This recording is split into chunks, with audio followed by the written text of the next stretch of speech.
रोम रोम सा सबों ने। लास्ट लेक्चर में हमने देखा था कि ये सब कुछ प्रॉब्लम सॉल्व किए थे, ये वाला प्रॉब्लम सॉल्व किए थे, समलंब चतुर्भुज निकालना सीखे थे। उसके बाद में ये सब समानुपात मूलभूत प्रमेय का फॉर्मूला लगाया, फिर एक्स का वैल्यू निकाले, फिर इसमें बताया समांतर है कि नहीं, वो सब कुछ किए। फिर इसमें इसका परिमिति भी निकाले, फिर ये वाला सम भी प्रूफ किए थे लास्ट में। ये वाला सम, देखो ये वाला सम ही मेरे पास लास्ट वीडियो में ये वाले सम सॉल्व किए थे। ठीक है, इसका स्क्रीनशॉट लिए थे ना आप लास्ट में? नहीं लिए तभी ले लो। ठीक है, डन। चलो फिर नेक्स्ट सम शुरू करते हैं। सातवां सम। सातवां सम क्या बोल रहे हैं,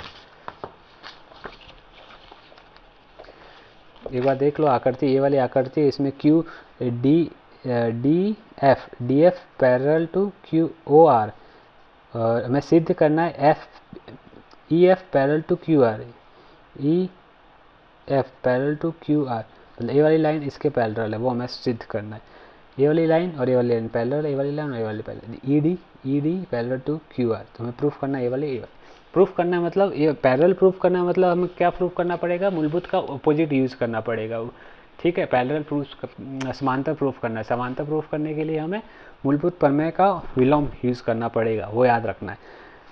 वो लेकिन कब यूज़ करेंगे, जब हमारे पास अनुपात होगा। अनुपात निकालने के लिए क्या करना पड़ेगा, पैरेलल समांतर दिया रहेगा और अनुपात निकालना रहेगा, तो हम क्या करेंगे, समानुपात मूलभूत का प्रमेय जो पहला यूज़ है वो वाला फॉर्मूला यूज़ करेंगे। सबसे पहले सातवें में क्या क्या दिया हुआ, एक पहले डायग्राम ड्रॉ करते हैं। डायग्राम थोड़ा सा अच्छा है।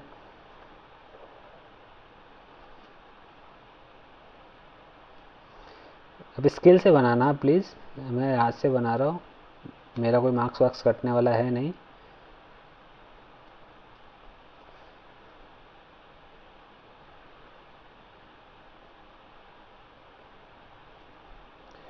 P E D F O Q R, given क्या है, दत्त क्या है, ई डी। मैं ये ऐसा लिख रहा है वैसे में, इसके आगे रेखा भुजा जो लिखो वैसा लिखो, वैसे लिखना प्लीज़, जो आपको मार्क्स, मैं मार्क्स का बहुत ज़्यादा ही नहीं बोल रहा।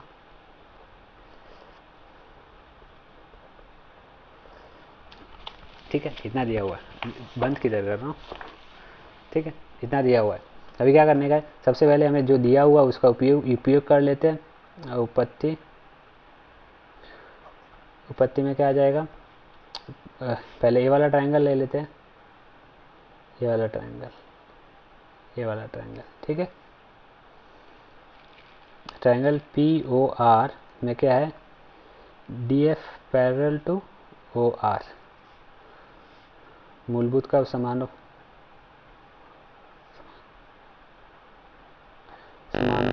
मूलभूत,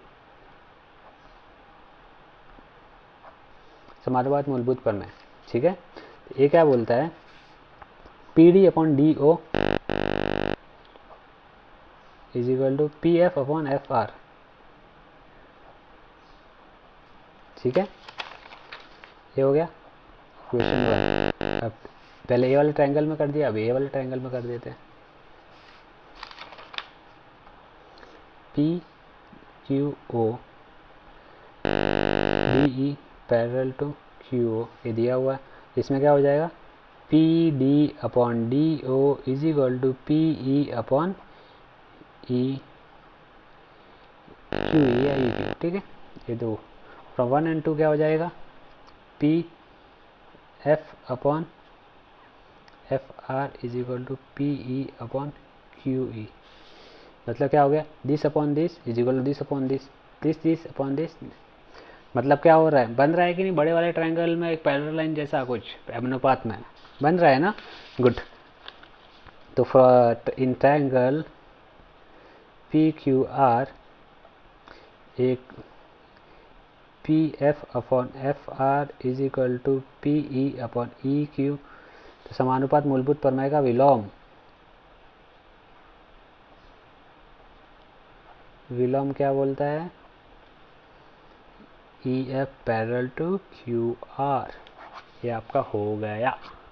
ठीक है, मतलब दो बार अपने, एक बार इस ट्रायंगल में समानुपात यूज़ किया, एक बार इसमें अनुपात यूज़ किया, इस ये दोनों अनुपात में आ गए, ये दोनों अनुपात में आ गए तो बड़ा वाला ट्रायंगल ले लिए, बड़ा वाला ट्रायंगल में अनुपात का विलोम यूज़ करेंगे, विलोम यूज़ करने पे आ गया हमारा आंसर। मतलब ये सिद्ध करना था ना हमें कि ये इसके समांतर है कि नहीं, समांतर है, प्रूफ हो गया। चलो फिर नेक्स्ट। अच्छा आपने स्क्रीनशॉट नहीं लिया ना, एक सेकंड ना, चलो स्क्रीनशॉट लेना तो ले लीजिए। 1 2 1 2, ठीक है। ये आप अच्छे से लिखना, आपको लिखना वैसे ही उसी में से टेक्स्ट बुक या फिर जो आपका टीचर से सिखाएंगे उस मेथड से लिखना है, लेकिन आपको कंसेप्ट क्लियर हो रहा है तो अच्छी बात है। चलो फिर नेक्स्ट है, सॉरी 8 वाला क्या है? एक चतुर्भुज या समलंब चतुर्भुज है जिसमें एक भुजा ए दोनों पैरेलल है तथा कर्ण परस्पर ओ बिंदु पर प्रतिच्छेदित करती है, तो सिद्ध करो ए ओ अपन बी ओ सी ओ अपन डी ओ। हाँ, मैं इसमें ही आपको नेमिंग के लिए बोल रहा था। नेमिंग आप अच्छे से नहीं करोगे तो आपका इसमें आंसर नहीं आएगा। आपको नेमिंग एक क्लॉकवाइज या एंटी क्लॉकवाइज एक ही क्लॉक में करने का, ठीक है। तो ये फटाफट हो जाएगा।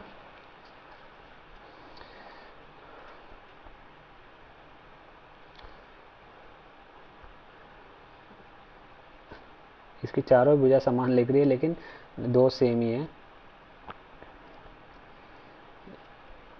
ए बी सी डी ओ, ठीक है। एक मैं रचना कर देता हूँ, ई, ठीक है। दिया क्या है? A B C D समलंब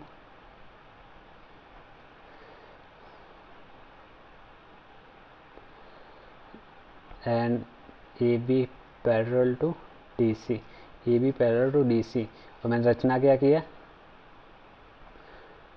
O E parallel to A B या फिर बी सी, वो दोनों सेम ही हो जाएगा।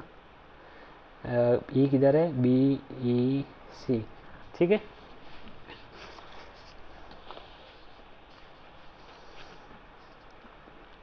अभी मैं क्या कर रहा हूँ, एक ट्रायंगल ले रहा हूँ, ए वाला ट्रायंगल, उसके अंदर वाला इधर किया है ना, इधर दोनों ट्रायंगल बन जाएगा, तो वो दो ट्रायंगल ले लेता हूँ।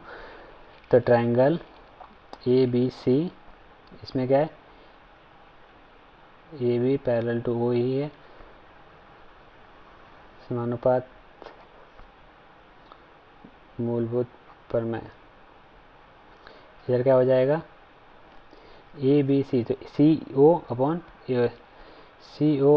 ओ A is equal to C E upon E B, ठीक है। ये इक्वेशन 1 हो गया। अभी ट्रायंगल, ये वाला ट्रायंगल लेता हूँ, बी डी सी है, बी ऐसा लिख लिया, O E parallel to D C. तो अभी इसमें क्या हो जाएगा? B O upon O D is equal to B E upon E C, ठीक है। इस क्या लिखेंगे? समानुपात मूलभूत, लेकिन इधर ऊपर सी ई है, लेकिन नीचे में इसका सी ई नीचे है और इसका बी ई ऊपर है, तो इसको मैं उल्टा कर देता हूँ। O D upon B O is equal to E C upon B E. तो इसको मैं, इसका C E is equal to E B, इसको ऐसा भी लिख सकता हूँ, इसको इधर आगे पीछे किया, इसको देखो, इसको सी ई को सी ई लिखा है, बी ई को ई बी लिखा है, ठीक है। इक्वेशन 2 फ्रॉम 1, इक्वेशन 1 एंड 2, समीकरण 1 तथा 2 से C O upon O A is equal to O D upon O B. इसको इधर भेज रहा हूँ, इसको इधर भेज रहा हूँ, सी ओ अपॉन डी ओ, इसको इधर भेज रहा हूँ, ए ओ अपॉन बी ओ। अब इसको इस साइड और इसको इस साइड लिख रहा हूँ, A upon B O is equal to C O upon D O. ये आपका प्रूफ हो गया, ठीक है।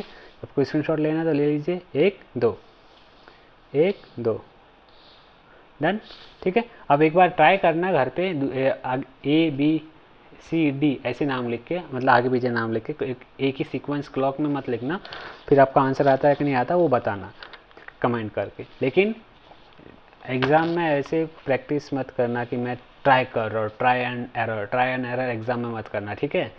आपको एग्ज़ाम घर पे प्रैक्टिस करके रखने का है और एग्ज़ाम में डायरेक्ट फटाफट जाके चाप के आने का मस्त में, कॉपी नहीं करने का, मतलब फटाफट सॉल्व करके आना और कुछ नहीं।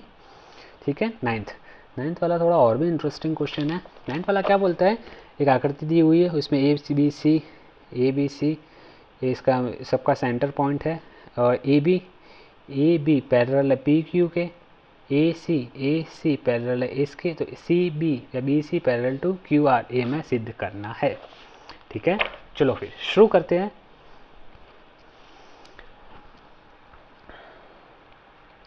ये भी इंटरेस्टिंग क्वेश्चन है, एग्जाम में पूछने लायक है, लेकिन पता नहीं, लेकिन वो 2 थ्योरम तो करके ही रखना आप। 2 थ्योरम तो है, वैसे एक थ्योरम आपको 100% आएगा ही एग्जाम में।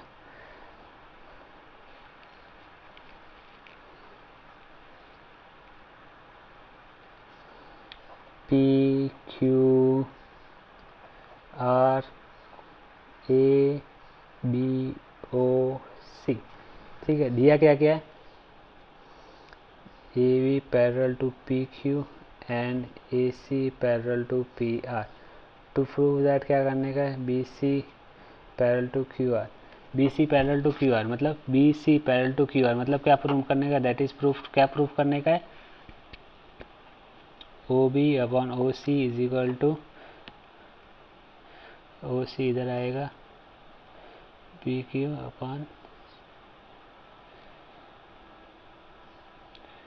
C R.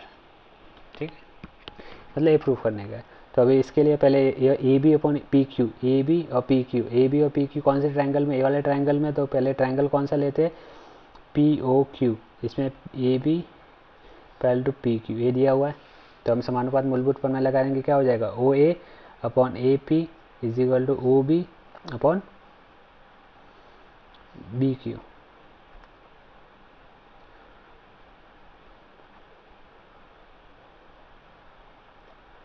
मूलभूत प्रमेय। ठीक है, अभी दूसरा ट्रायंगल में क्या दिया हुआ है, A C P R, A C P R, तो ये वाला ट्रायंगल लेते हैं P O R, A C parallel to P R, O A upon A P क्या हो जाएगा, ओ सी अपॉन सी आर, समानुपात प्रमेय। तो ओ ए सेम हो गया, तो ये क्या हो जाएगा, O B upon B Q is equal to O C upon C R, यही तो प्रूफ करना था। देखो तो क्या हो जाएगा, in triangle R O Q O B upon B Q is equal to O C upon C R, ये हमारे पास है। तो क्या आ जाएगा, समानुपात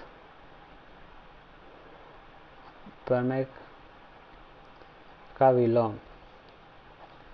विलोम क्या बोलता है, अनुपात में रहेगा तो B C parallel to R Q R, hence proved.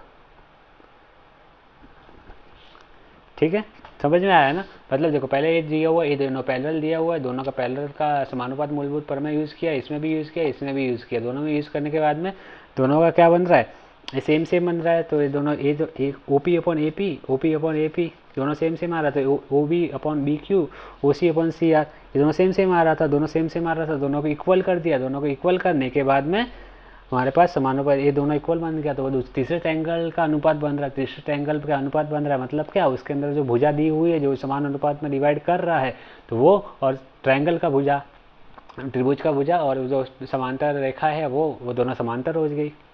ठीक है, चलो फिर नेक्स्ट क्वेश्चन स्टार्ट करते हैं, और ये इस लेक्चर का लास्ट मतलब वो भी होगा सम, और एक्सरसाइज का लास्ट टर्म भी होगा, उसके बाद में समरूपता चैप्टर स्टार्ट करेंगे। चलो फिर शुरू करते हैं 10th सम। इसमें क्या बोलता है, समानुपात के मूलभूत प्रमेय का उपयोग करें और सिद्ध करो कि किसी त्रिभुज की 2 भुजाओं का मध्य बिंदु से मिलने वाली तीसरी भुजा समांतर होती है तथा उसकी आदि भी। हैला, ये तो कुछ अली भी अजय भी है, कोई नहीं, शुरू करते हैं। मतलब पहला वाला क्या प्रूफ करना है कि पहले वाली भुजा है वो उसके समांतर है, और उसके बाद में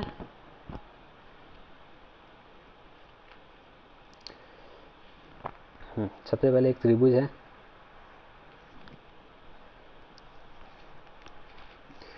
त्रिभुज के दो भुजाओं के मध्य बिंदु, ये मध्य बिंदु से मिलाने वाले तीसरी भुजा मिल रही है भुजा ए बी सी ई एफ, ठीक है। लेकिन इसमें क्या बोल रहा है, ए वाली भुजा इसके समांतर होगी, तो मतलब ए भुजा मतलब ए वाली ए और ए दोनों सेम होगी, ठीक है। मतलब दिया क्या है, गिवन क्या है, triangle A B C A E is equal to E B A B, क्योंकि ई मध्य बिंदु है ना, A F is equal to F C A F C, ठीक है। टू प्रूफ दैट क्या करने का है, E F parallel to P C, ये प्रूफ करना, मतलब दैट इज क्या प्रूफ करना है, A E upon E B is equal to A F upon F C, ये प्रूफ करना है। अभी हमारे पास क्या है, एक ट्रायंगल है, मूलभूत प्रमेय यूज करने का है,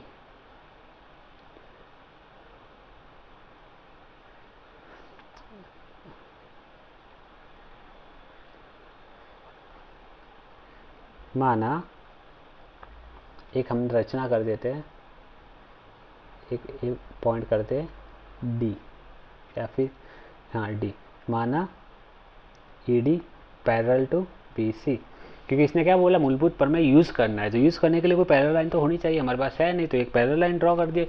माना कि वो पैरेलल लाइन है, हमें पता नहीं है कि वो पैरेलल लाइन है या नहीं है, लेकिन माना कि वो पैरेलल लाइन है। मानने में क्या जाता है, माना तो क्या हो जाएगा, A E upon E B is equal to A D upon D D C,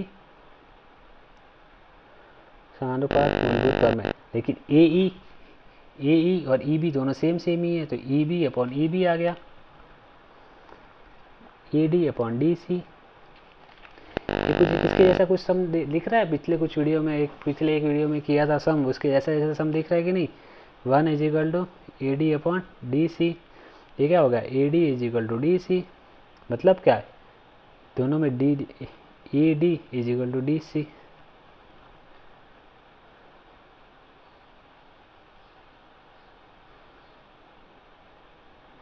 हाँ मिस्टेक करिए, कुछ तो मिस्टेक किया।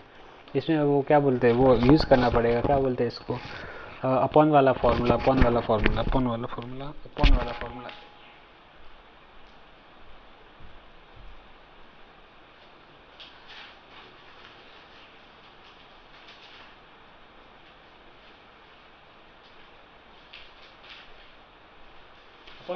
यूज़ करने के लिए वो क्या किए थे अब हमने,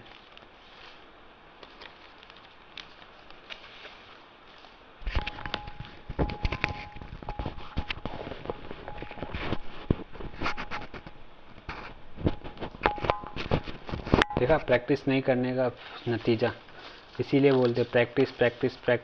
जितना ज़्यादा प्रैक्टिस करोगे उतना ज़्यादा क्या रहेगा आपके लिए फ़ायदा।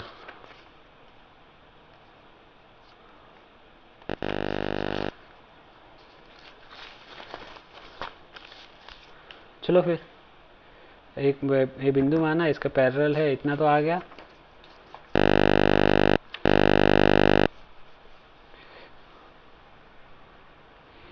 नहीं बरोबर किए थे यार,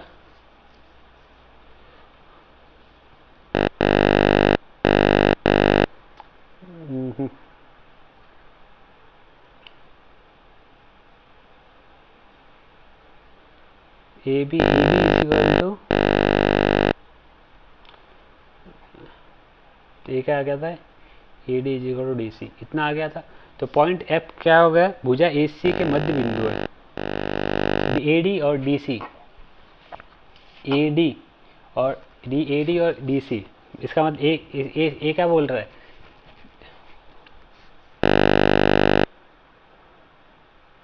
बिंदु डी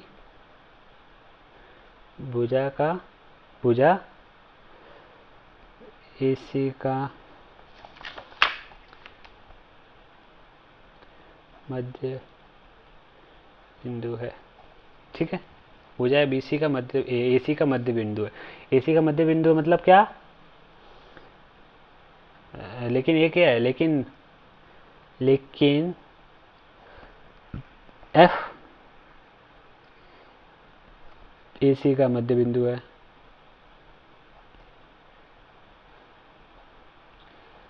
लेकिन एफ पहले से मध्य बिंदु था ना, तो वो डी मध्य बिंदु नहीं हो सकता, क्योंकि किसी भी भुजा का मध्य बिंदु, किसी भुजा मध्य एक और केवल एक होता है। ठीक है, तो एक केवल एक ही होगा, इसका अर्थात क्या हो जाएगा, अब ये वो नहीं होगा, क्या बोलते हैं इसको, डी नहीं होगा, डी की जगह पे एफ ही होगा। ठीक है, तो A upon E B is equal to A F upon F C. तो ये इम्प्लाइज क्या कर देगा, E F parallel to B C. ठीक है, समझ में आया ना। और कुछ खास है नहीं, मतलब यही था, मतलब ये सेम ही जा रहे थे, सही से ही जा रहे थे, लेकिन मतलब क्या बोले, लैक ऑफ प्रैक्टिस की उसकी वजह से क्या हो रहा है, कॉन्फिडेंस लो कॉन्फिडेंस मोशन। कोई बात नहीं, ये समझ में आया ना। मतलब पैरेलल, इसको पहले पैरेलल ये है, पॉइंट है, तो पॉइंट नहीं है, तो उन्हें मूलभूत प्रमेय यूज़ करना था, उसके लिए हमें पैरेलल लाइन चाहिए थी। पैरेलल लाइन चाहिए थी, उसके लिए हमने एक माना एक पैरेलल लाइन है, तो उसका पैरेलल लाइन बनाई, तो पैरेलल लाइन से हमारे समानुपात मूलभूत प्रमेय दोनों इक्वल आ गई। दोनों पॉइंट इक्वल कब आते, जब ये दोनों पॉइंट इक्वल कब आते हैं, तो एक इसका मध्य पॉइंट होता है, तो मध्य पॉइंट नहीं है, लेकिन वो फिर भी इक्वल आ रहा है, तो फिर वो तो कुछ रॉन्ग हुआ था, कॉन्ट्राडिक्शन। तो फिर जो पहले वाला पॉइंट मध्य बिंदु दिया हुआ था वही इसका मध्य बिंदु है, एक ही मध्य बिंदु है, तो वो डी की जगह पे एफ ही हो जाएगा और वो ऐसे ही हो जाएगा। ठीक है, ये लाइन एक बार टीचर से पूछ लेना कैसे लिखने का है, उसके हिसाब से आप लिखना। अब दूसरा स्टार्ट कर दे, 10th का दूसरा पार्ट क्या है, उसकी आधी होती है। जो ये रेखा है, ये वाली रेखा इसकी आधी रहेगी, मतलब बी सी हाफ रहेगा, बी सी डबल रहेगा इसका, मतलब this is equal to half of B C, मतलब E F is equal to half of B C, ये निकालने का है।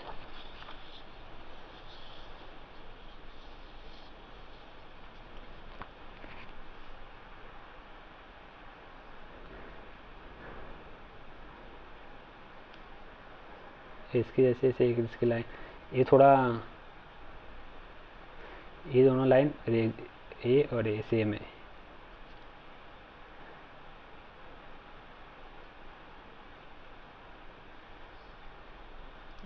ठीक है, ई और एफ, ए जो पैरेलल लाइन थी वो पैरेलल लाइन ए हो गई, इसको और आगे थोड़ा बढ़ा दिए और वो एक्सटेंशन हो गया, और कुछ नहीं। ठीक है, ये दोनों ऐसी कैसी लाइन थी, इसको थोड़ा और इसको थोड़ा एक्सटेंशन कर दिया, इसको इधर कर दिया, और कुछ नहीं। ठीक है, अब इसमें क्या है,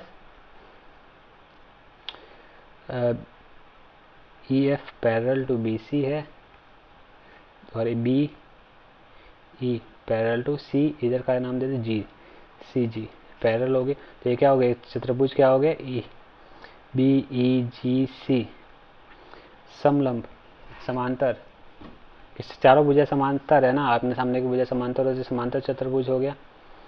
तो इसका मतलब समांतर चतुर्भुज मतलब क्या हो गया, B E is equal to C G and E G is equal to B सी।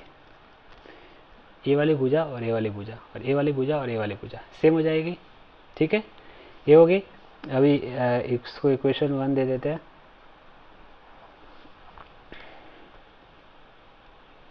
भुजा डी ए, सॉरी ए वाले भुजा ई ए सर्वांग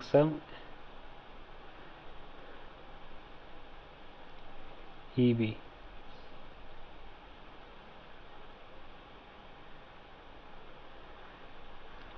ई बी, ये दोनों सेम दिया हुआ है ना गिवन, तो ये क्या हो जाएगा, भुजा ई ए सर्वांग, ई बी क्या है, ई बी क्या है, जी सी है भाई, जी सी भुजा, ये दोनों सर्वांग होगी, मतलब ये दोनों और ए बी इसके सेम हो गए। ठीक है, ये इक्वेशन क्या होगी, 2। मतलब ए भुजा और ए भुजा ये दोनों सेम होगी, और ये दोनों भुजा भुजा सेम दी हुई है, और एक एंगल ये वाला एंगल और ये वाला एंगल, मतलब हम क्या कह रहे हैं कि ट्रायंगल ए ई एफ सर्वांग सम ट्रायंगल एफ सी जी, ये सर्वांग सम बताने का। सर्वांग सम कैसे बताने का? भुजा कौन भुजा वो कसौटी से हमें सर्वांग सम बताने का। तो एक भुजा इसकी एक भुजा इसकी, ये सर्वांग सम हो, ये सेम सेम हो गई, एक भुजा है एक भुजा है, ये सेम सेम हो गई। कैसे सेम हो गई? ये वाली समांतर चतुर्भुज है तो दोनों की भुजाएं सेम सेम है, तो ये दोनों सेम सेम हो गई। ये दोनों सेम है तो मतलब ये वाली सेम दी हुई थी, तो ये सेम है तो ये और ये सेम है, तो इसका और इसका सेम हो गया। एक वो भुजा सेम हो गई और एक ये भुजा, दोनों सेम दी हुई है, दो भुजा सेम तो हो गई पहले, तो उसको बाद में लिखेंगे। लेकिन एक एंगल, लेकिन ये दोनों, ये वाली लाइन और ये वाली लाइन, ये दोनों पैरेलल है, और एक है तिर्यक लाइन है, ये तिर्यक लाइन है ना, तो इसमें क्या हो जाएगी? एंगल ए और ये वाला एंगल और ये वाला एंगल सेम हो जाएगा।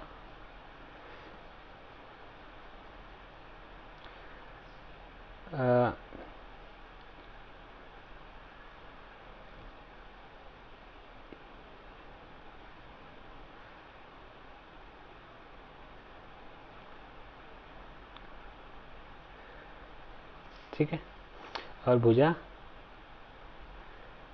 एफ सर्वांग सम भुजा सी एफ 3 और 4 फ्रॉम 2 3 and 4 भू को भुजा कौन भुजा कसौटी ट्रायंगल ए ई एफ सर्वांग सम क्या हो गया? ट्रायंगल एफ सी जी सी। ठीक है, ये सर्वांग सम हो गया, मतलब क्या हो गया? ये भुजा, ये वाली भुजा, ये वाली भुजा ये भी सेम रहेगी, E F is equal to F G सर्वांग सम भुजा। मैं कंसेप्ट क्लियर करवा रहा हूँ, प्लीज़ ना, लिखने का मेथड रहेगा वो आप अपने टीचर से उसके हिसाब से आप लिखना, मैं कट पिट करके बहुत कुछ लिखा हूँ। ये हो गया। लेकिन 5, लेकिन हमें क्या करना था? B C is equal to क्या है? ई जी, ये था ना, B C is equal to E G, ये समानता थी ना। लेकिन ई जी क्या है?